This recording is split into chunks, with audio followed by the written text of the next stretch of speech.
cette vidéo pour vous faire la critique donc de Dune partie 2, qui est à mon ensemble un très très bon film. Bon, par contre, très violent, parce que franchement, si vous avez lu le livre, franchement, vous risquez de ne pas être déçu. Mais avant de continuer plus loin, je dois vous faire une annonce déjà. Je dois m'excuser pour tous ces absences. Mais bon, j'ai eu quelques, on va dire, des choses personnelles à faire et j'ai pas pu me consacrer aux vidéos. À partir de la semaine prochaine, donc, mon truc personnel se termine. Donc, on va dire, oui, mon problème personnel se termine et donc je vais pouvoir recommencer les vidéos à peu près correctement. Et comme vous avez pu voir, j'ai fait de moins en moins de vidéos parce que oui, dû à ça et puis aussi que je n'ai plus vraiment le temps. Je ne suis plus dans mon ancien travail où je pouvais faire le soir et après on va dire le samedi c'était tout prêt, je pouvais faire 2 semaines d'avance. Là maintenant, c'est quasiment impossible. Mon boulot me prend énormément de temps et puis bon bah quand je rentre des fois je suis naze quoi. Donc voilà la parenthèse. La seconde parenthèse, cette vidéo risque d'avoir peut-être du spoil. Alors pour ceux qui n'ont pas vu le film, arrêtez cette vidéo, allez voir, faites votre propre critique et ensuite regardez cette vidéo avant de cette vidéo. Donc revenons à nos moutons. Alors donc nous allons commencer déjà par l'histoire en elle-même. Alors l'histoire en elle-même est très bien faite. Franchement, si vous avez lu le bouquin de Mark Wahlberg, enfin je sais plus si c'est lui, mais enfin le, le livre Dune, euh, ça suit vraiment exactement le bouquin. Euh, on va dire, dès les premières secondes du film, vous êtes carrément catapulté en l'an 10191, quoi, comme il était dans le bouquin. Et ensuite, franchement, ça commence fort, quoi. Ça comme d'habitude, ça commence, il y a toujours une histoire. Mais alors là, vous êtes carrément, on va dire, dans la guerre, quoi, dans la guerre de l'épice. Ensuite, franchement, tout au long du film, on voit donc Paul Atreides qui devient petit à petit donc euh, Paul Ozul-Muad'Dib, donc comme dans le livre. Mais sauf qu'à la différence de celui de David Lynch où il est, on va dire, plus ouvert, là il est beaucoup plus, il est légèrement plus cruel. Donc autant vous dire, on va dire pour ceux qui ont vu le film de David Lynch, ça risque de faire un petit choc, quoi. C'est incroyable, quoi. La violence que a la mère de Paul Atreides et aussi Paul Atreides en lui-même.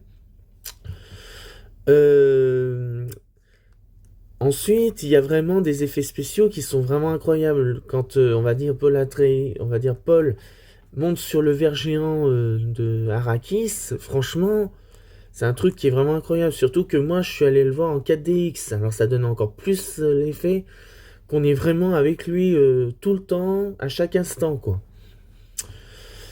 Donc, oui, il y a ça.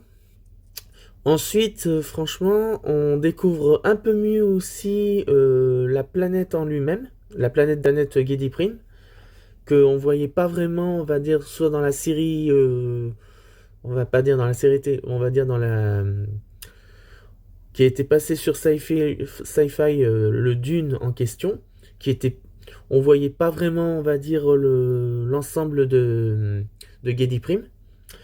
Aussi, sur Dune de David Lynch, on ne voyait que très peu de fois, on va dire, on le voit peut-être 5-10 minutes seulement Gedi Prime. Alors que là, on voit vraiment Gedi Prime, on voit des combats épiques, ça va.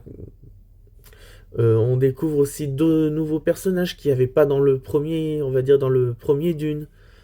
Franchement, aussi, on découvre aussi d'autres paysages d'Arrakis. Nous, ce qu'on voyait souvent, c'était le nord d'Arrakis. Et là, on découvre le sud qui est complètement différent par rapport au nord.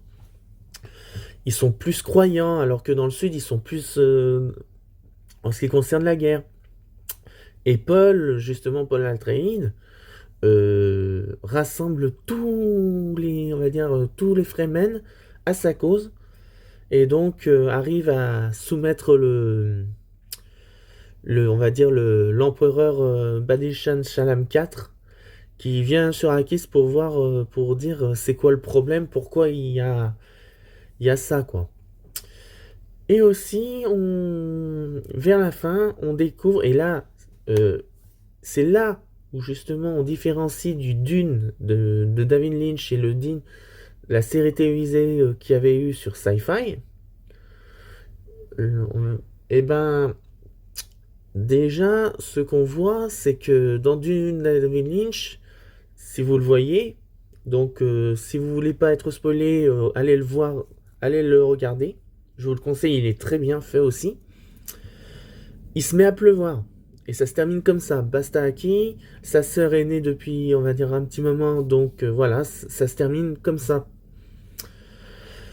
Ensuite, le Dune, la série on va dire on va dire celui de Sci-Fi qui est jamais sorti au cinéma, mais qui est sorti directement, on va dire, à la télé.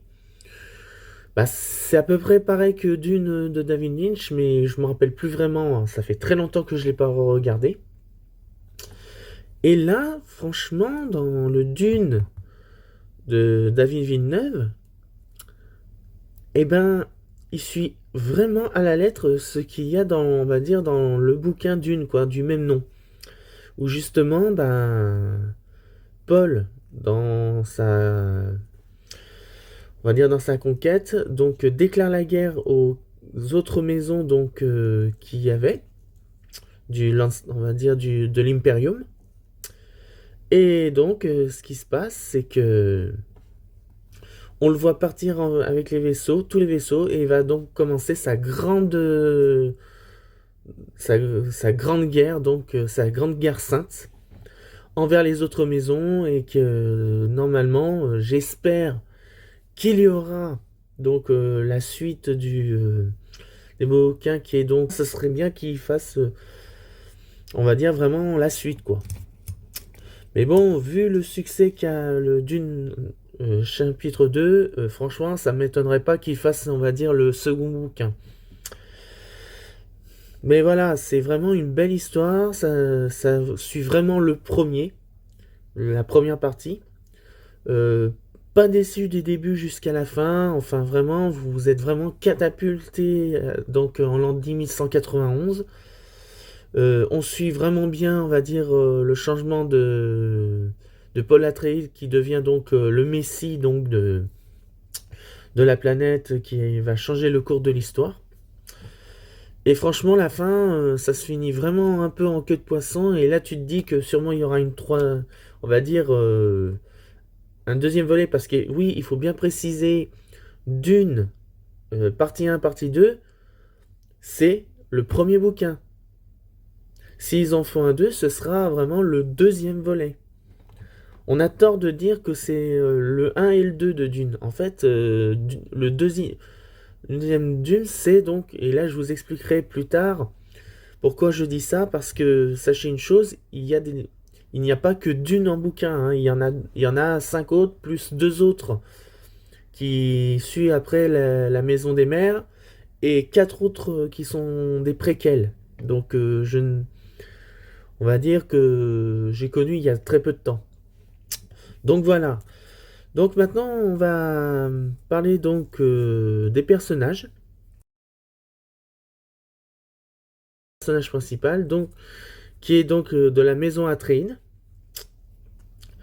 Et donc, il a donc perdu son père. Il va donc devenir donc le fameux, le futur duc donc d'Arrakis, et puis aussi merde, de Caladan, si je me souviens bien. Oui, on va dire de sa planète d'origine. Et ensuite, donc, il va donc déjà former une immense armée qui va donc détruire donc les Harkonnen, va mettre à genoux donc l'empereur et qui va déclarer la guerre, donc une guerre sainte envers les autres maisons existantes dans le, on va dire dans le livre et aussi qu'on ne voit pas vraiment dans le film, mais qu'on voit à peu près dans le, on va dire on va dire dans le livre, mais qu'on ne voit pas vraiment dans le film. Ensuite, il y a Shani, qui est donc elle. Alors elle, c'est plutôt, on va dire, une rebelle. Au départ, elle est avec donc Paul Usul Muad'Dib, Atreides.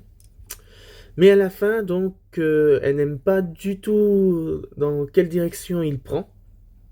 Et donc, à la fin, elle part en solitaire. Donc, elle veut vraiment pas le voir, plus le voir, enfin tout ça. Mais d'après ce que j'avais lu, c'était dans Les Enfants de Dune. Je crois qu'ils vont se revoir, mais bon, je veux pas dire de bêtises.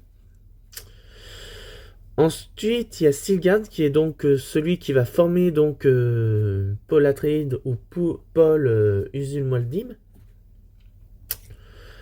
Et il va le former dans plusieurs domaines. Donc déjà en ce qui concerne en matière de combat, et aussi à justement piloter un ver géant qu'on voit à peu près plus souvent que dans le premier où on les voyait soit en photo ou si on le voyait, on va dire, on le voit 2 ou 3 fois, alors que là on les voit vraiment beaucoup plus quoi.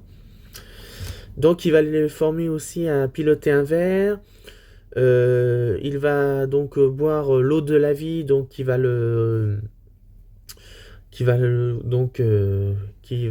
réveiller son esprit et donc qui va complètement changer et puis devenir le Paul, on va dire le Paul Ozul Muad'Dib, donc qui va faire donc sa guerre sainte envers les autres maisons de Lanstrad et donc voilà. Et donc, franchement, non. Franchement, ce personnage, on s'y attache beaucoup, tout comme les deux autres que j'avais dit précédemment. Ensuite, nous avons la mère de Paul. Alors, au départ, elle est protectrice et tout ça, et quand elle va boire l'eau de ville, elle aussi, et en plus, elle est enceinte, dans le livre, c'est pareil, elle est enceinte donc de la sœur de Paul, je me rappelle plus vraiment de comment elle s'appelait. Euh, Tout ce qu'on peut dire, c'est qu'au départ, elle est bon ben plutôt protectrice.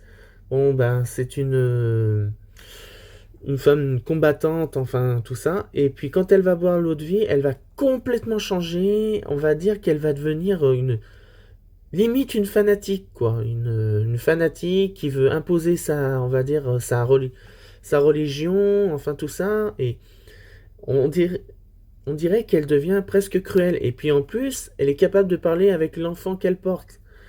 Et au départ, vous vous dites, mais elle est complètement folle. Mais en fait, avec l'eau de vie donc déjà, elle est devenue donc une reine-mère. Mais en plus, son enfant a la capacité de communiquer. Mais l'eau de vie est allée aussi voir, donc, est allée aussi au bébé qu'elle attendait. Donc, ils se communiquent entre eux.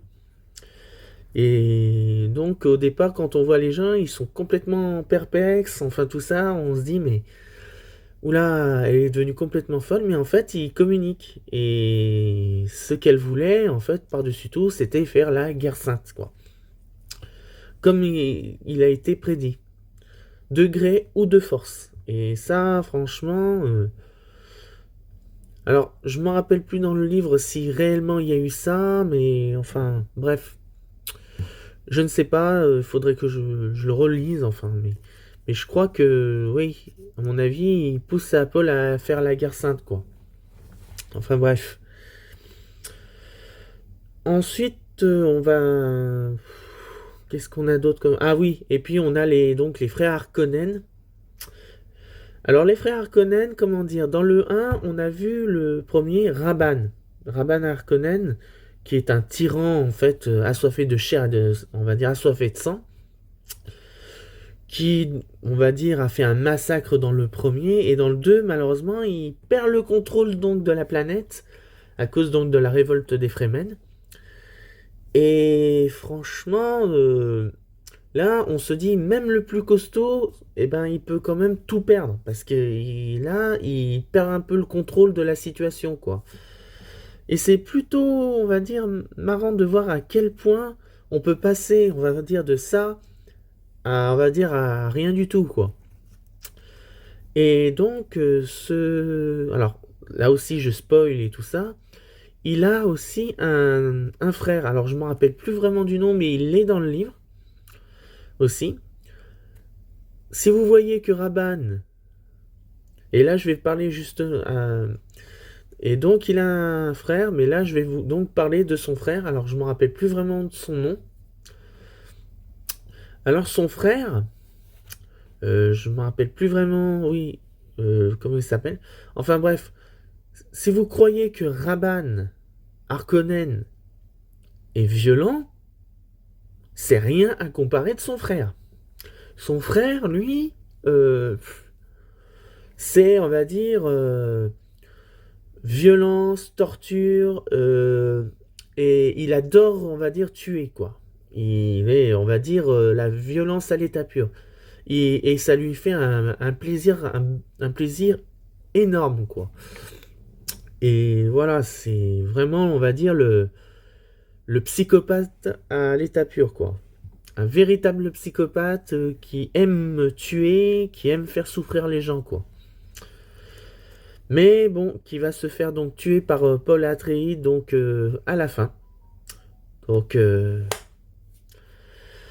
voilà, c'est vraiment, on va dire, comme quoi la brute la plus épaisse peut devenir, elle, là aussi, peut passer de là à, on va dire, à rien du tout, quoi. Il se fait vraiment tuer, on va dire, à la fin par Paul Atreides. Et ça se termine donc, et c'est là que la guerre sainte commence, juste après. Donc voilà déjà pour les frères, donc Rabban et maintenant je vais parler du duc Vladimir Harkonnen. Harkonnen, on le voit beaucoup plus souvent dans le dans ce dune là. Mais et en plus, là, franchement, comment dire de ce personnage? C'est le personnage le plus cruel de toute la série. À comparer, il est à l'équivalent de Paul Usul Muad'Dib ou Paul Atreides, pour ceux qui ne, on va dire, qui ne le savent pas. Il est cruel, c'est un vrai psychopathe, il aime bien faire souffrir les gens, euh, il ne tient jamais parole, enfin, c'est vraiment la personne, si elle existait, à éviter au plus vite, quoi. C'est à fuir à toute vitesse, quoi. Donc, ce personnage, comme j'ai dit au début, on le voit plus souvent dans ce dune-là. Donc, on le voit donc quand il est sur sa planète, on le voit quand il est sur Arrakis, et même on le voit avec donc le personnage qu'on voit d'autres personnages dans Dune qu'il n'y avait pas dans le 1. Et donc là, je vais donc vous parler maintenant on va dire, de l'empereur Badishan Shallam IV. Le roi Badishan Shallam IV est donc l'empereur qui dirige tout l'univers du livre. Et donc, lui, si vous voulez, c'est un manipulateur, un traître, enfin, et puis bon, ben, il a menti, on va dire, sur pas mal de choses. C'est lui qui a quand même orchestré la mort du duc Leto Atreides et de toute la maison Atreides. Mais bon, c'est avec donc César Doka et donc aidé par la famille, on va dire la famille Harkonnen.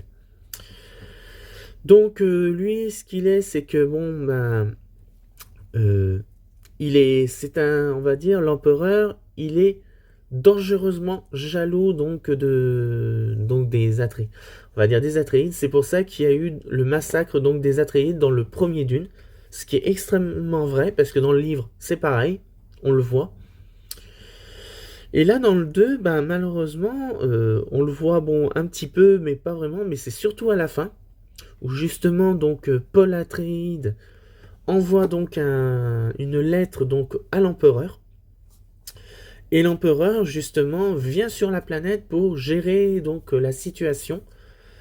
Et justement pour gérer ça, pour prouver qu'il est aussi cruel que, eh ben coupe les tuyaux qui maintenaient donc le duc Vladimir Harkonnen en lévitation et donc le duc donc va être cruel donc au duc parce qu'il a échoué. Normalement, sa mission c'était de tuer toute la famille Atréide. Or, il y avait deux survivants.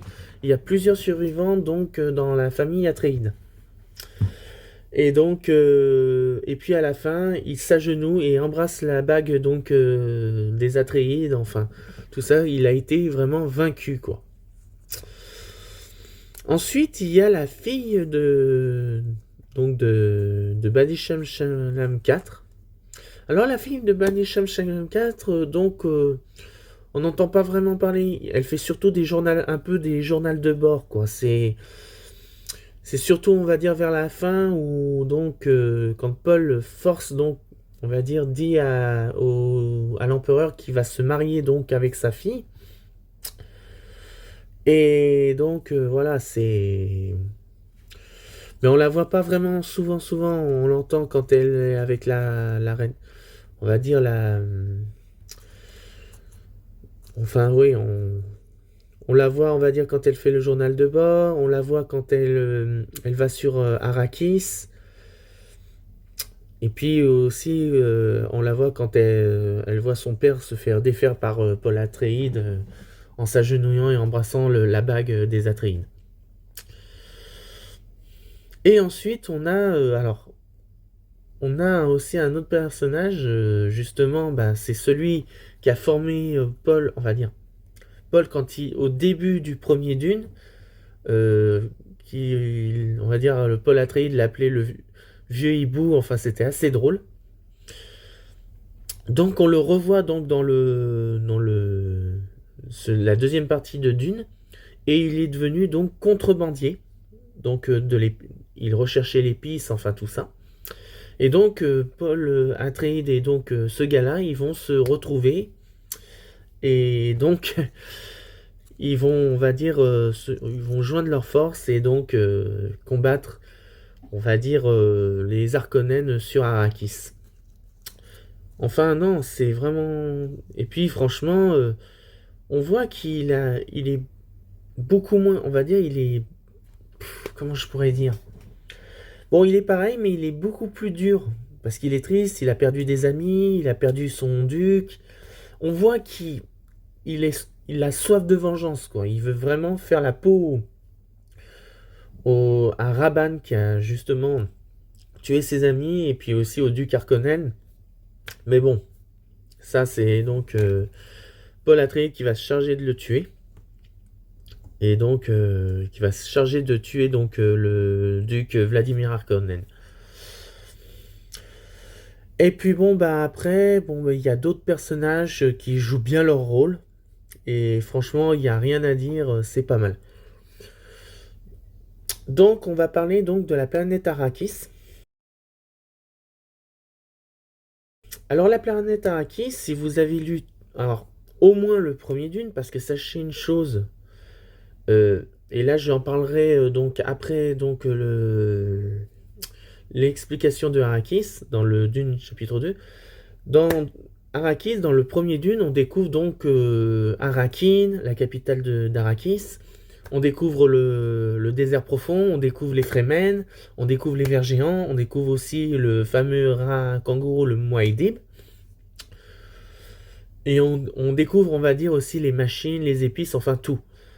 Dans Dune chapitre 2, on découvre le sud d'Arrakis, ce qui est une première.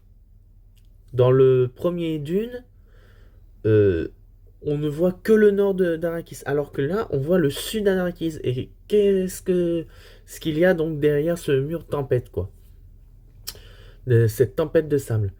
Et on découvre que le sud, il y a d'anciens temples où justement on cultive l'eau de la vie. L'eau de la vie, c'est quoi? En fait, c'est le sang des vers des sables. Alors, pour on va dire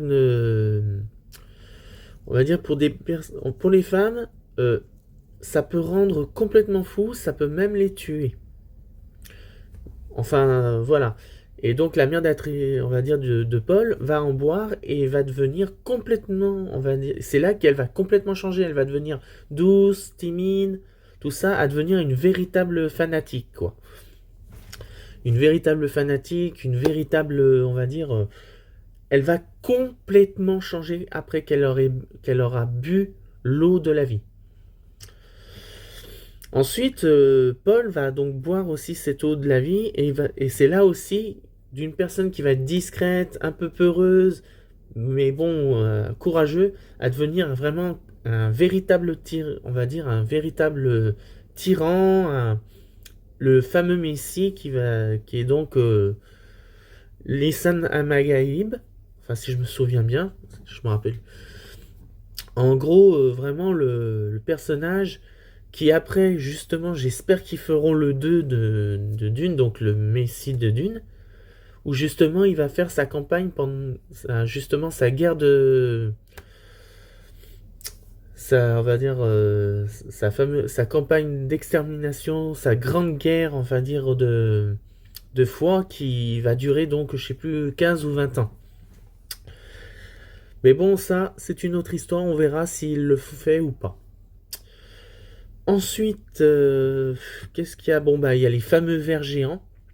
Alors là, je suis vraiment étonné, on les voit plus souvent que dans le premier où alors on le voit, on va dire 2 ou 3 fois. Alors là, on les voit tout le temps. On voit Paul s'entraîner à monter sur un ver. On voit quand il fuit dans le sud de la planète. Enfin, c'est vraiment pas mal, quoi. C'est vraiment, ça change complètement. On les voit vraiment ces vers. Ensuite, il y a la capitale, Arrakeen, qui est donc dans le premier la capitale où est fabriquée donc où est on va dire raffinée l'épice. Donc c'est une capitale assez grande où justement il y a l'usine de l'épice, il y a l'astroport, enfin oui c'est une ville et dans le premier quand on voit Arrakeen la première fois c'est vraiment magnifique quoi. Et donc quand les Harkonnen détruisent donc Arrakeen, parce qu'il y a les Atreides, il y a l'extermination des Atreides, c'est plutôt cool.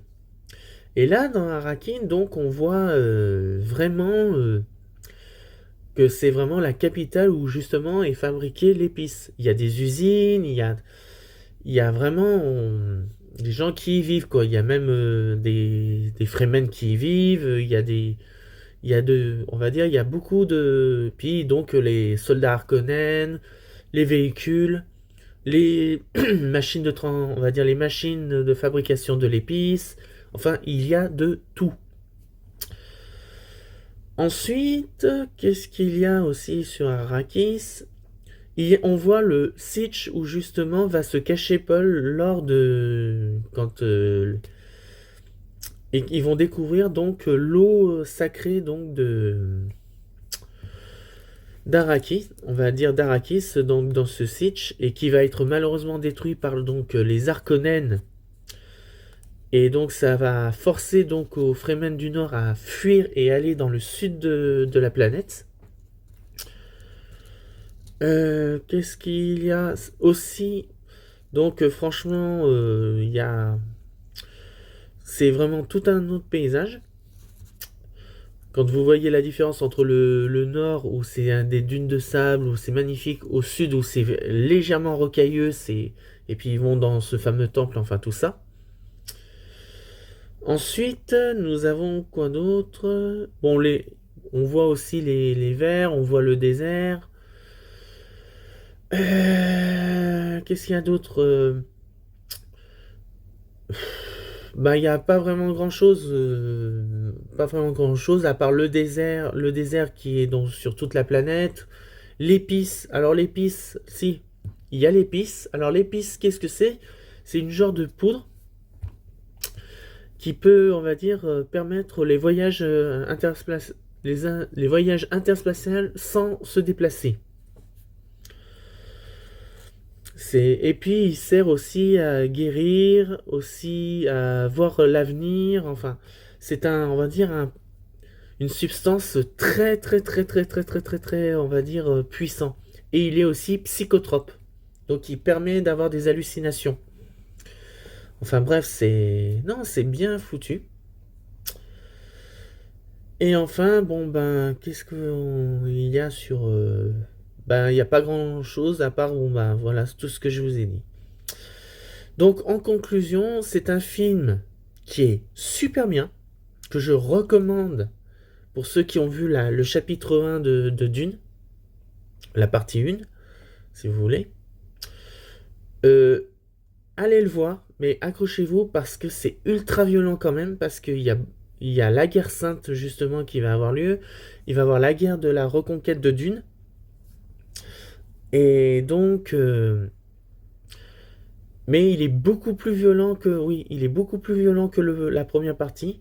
Il est excellent, une très bonne histoire. Il suit bien la première partie. Et puis bon ben tous ceux qui, et là je fais une vidéo pour tous ceux qui, on va dire,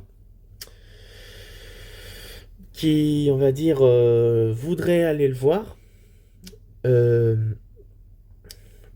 on va dire, allez voir le chapitre 1 et ensuite allez voir donc après, allez voir le chapitre 2. Mais regardez le chapitre 1 parce que si vous regardez le chapitre 2 avant le chapitre 1, vous allez vous perdre. C'est vraiment, franchement, c'est vraiment ma conclusion du film. Donc, avant de conclure donc cette vidéo, il faut que je vous parle donc de Dune en lui-même. Avant que ça devienne donc un film à succès, c'était un roman qui a été fait donc par Frank Herbert. Et donc on va dire, ce romancier a donc créé un univers Dune. Alors quand je disais tout à l'heure que Dune, partie 1 et partie 2 sont des suites, mais du premier roman. Et pas c'est pas, on va dire, une suite d'un deuxième livre. Non, non, c'est on va dire, la fin du premier livre, Dune. Donc là où justement, Paul Usul Muad'Dib Atreides part en guerre, donc fait sa guerre sainte envers les autres maisons du Lanstrad. Parce que sachez une chose, le bouquin Dune, il y a déjà il y a 6 bouquins. Donc nous avons donc Dune, là qui est sorti au cinéma, la partie 1 et partie 2. Il y a le Messie de Dune, il y a les enfants de Dune, il y a l'empereur, il y a l'empereur Dieu de Dune, il y a les hérétiques de Dune, il y a la maison des mers. Et ensuite, il y en a deux autres que justement, mais là, c'est pas Frank Herbert qui a fait donc, il y a donc la conquête de Dune, il y a les chasseurs de Dune, et puis l'autre, je m'en rappelle plus exactement, le dernier, mais franchement, ces deux autres, pour dire de finir, ils étaient pas fameux, hein. Et il y a aussi 4 préquels. Alors là, je m'en rappelle plus vraiment, mais en fait, c'est centré sur les 4 maisons et puis des guerres bien avant l'histoire de Dune. Donc, et puis il y a aussi un autre bouquin où justement c'est la chronologie de Dune qui est canon, justement donc de Dune, des, donc des hérétiques de Dune. Non, non. De Dune, du Messie de Dune, des enfants de Dune, de l'empereur Dieu de Dune, et je crois aussi des hérétiques de Dune. Mais voilà. En fait, et même les hérétiques de Dune n'est pas considéré. C'est surtout les 4 premiers. Où justement, c'est la chronologie Paul Atreides. Les 3, on va dire les 4 autres, ne sont pas, on va dire, de la chronologie Atreides. C'est une autre histoire. Ça n'a rien à voir. Et donc, voilà, c'est toute une chronologie. Et moi, je vous conseille une vidéo YouTube où justement, il parle justement de la chronologie de Dune, de notre époque jusqu'à l'an 13 000, justement, où il parle justement de la chronologie de Dune. Et je vous le conseille. Vous avez à taper sur YouTube, donc, justement, chronologie de Dune, et vous allez voir toute l'histoire du début jusqu'à la fin. Et ça vous parlera justement vraiment en détail de ce qui va se passer donc dans les bouquins, mais il ne parlera pas, il ira jusqu'à on va dire l'empereur Dieu de Dune, où à la rigueur il va aller un petit peu sur les hérétiques de Dune, mais il n'ira pas plus loin. Mais voilà, en gros, il va parler que de ça. Donc voilà à peu près ce que j'avais à dire sur Dune. Donc sachez bien que Dune, c'est pas qu'un film, ce sont des bouquins. Il y en a déjà 6 qui sont, on va dire, donc faits par Frank Herbert. 2 ont été faits donc par son fils pour clôturer donc les 5 premiers. Donc, non, les 6 premiers. Parce qu'il y en a eu. Les 6 ont été faits par Frank Herbert, excusez-moi. Et 2 ont été faits avec leur fille, par son fils. Et pour essayer de clôturer, mais la clôture, la fin, on va dire, de Dune est vraiment merdique. J'ai pas aimé. Pas du tout.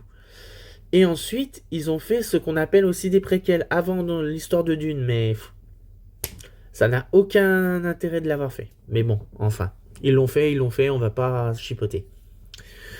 Donc voilà, ce sera tout pour la critique donc de Dune chapitre 2. J'espère que vous aurez aimé cette vidéo. Quant à moi, je vous retrouve pour une prochaine vidéo. Et je vous dis à bientôt. C'était V89 et je vous dis à bientôt.